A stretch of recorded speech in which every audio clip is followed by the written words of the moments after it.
Uprava za varno hrano je zaradi prekrškov in suma goljufije na tožilstvo vložila naznanilo zoper kmetijo Kavčič iz Zgornjih Ivancev. Ta je pod inšpekcijskim nadzorom vse od objave posnetkov nehigieničnih razmer reje kokoš in nesnic. Inšpekcija pa je po zadnjih informacijah pregledala tudi obrat za proizvodnjo jajčnih testenin in pakirni center za jajca. Ugotovila je, da so jajca označevali z žigom drugega izvajalca ter potrošnike tako zavajali, da so iz ekološke reje.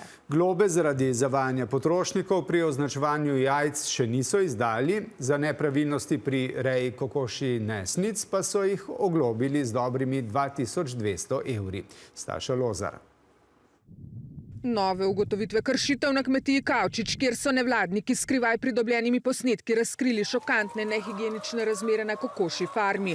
Ob pregledu obrata za proizvodnjo jajčnih testenin ekološkega izvora so ugotovili higiensko-tehnične pomanjkljivosti. V pakirnem centru pa je rejec lastna jajca iz baterijske reje označeval z oznako, ki pripada drugemu kmetu, ter tako zavajajoče pošiljal kupcem svoje jajca kot jajca ekološke reje, pri čemer je bil žig drugačen od originala. V trenutni fazi je bilo ugotovljena potencialna kršitev nepravilnega označevanja dejansko jajc iz omenjene kmetije. Uprava za varno hrano o nadzoru podrobnosti ne razkriva, tudi zato, ker je, kot so danes pisno potrdili, inšpekcija tožilstvu podala naznanilo suma kaznivega dejanja goljufije in zavajanja potrošnikov. Sicer so kmetiji eno globo že izdali v izrednem nadzoru reje, in sicer v znesku nekaj več kot 2200 evrov. Ministrica ob tem: Menim, da z enkratnim tovrstnim primerom ne smemo metati res vseh pridelovalcev, rejcev, kmetovalcev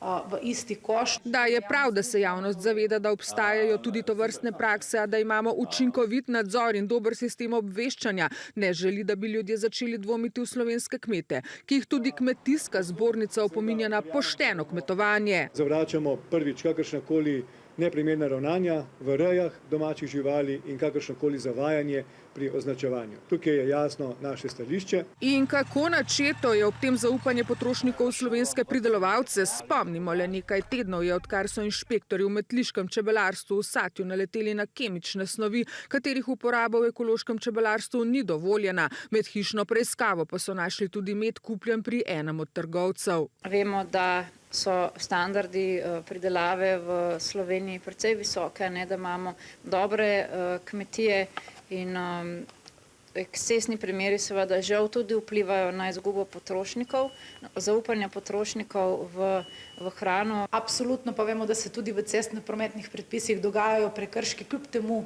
da so zapisani. Imamo lahko voznike, ki prehitro vozijo ali pa ne bi smeli voziti pod vplivom alkohola, zato pa imamo policijo, da nadzira, in na ta način se moramo zavedati, da je sistem dober, do tega, da bo pa sistem 100% učinkovit, da do tega ne bi prihajalo, bi si sama želela, pa vendar ne bomo mogli nikoli tega doseči, po mojem. Zveza potrošnikov pa ob tem, da 100% varnosti sicer ni mogoče zagotoviti, vendar da si potrošniki lahko pomagamo tudi tako, da izberemo trgovce, ki izvajajo lastna preverjanja dobaviteljev.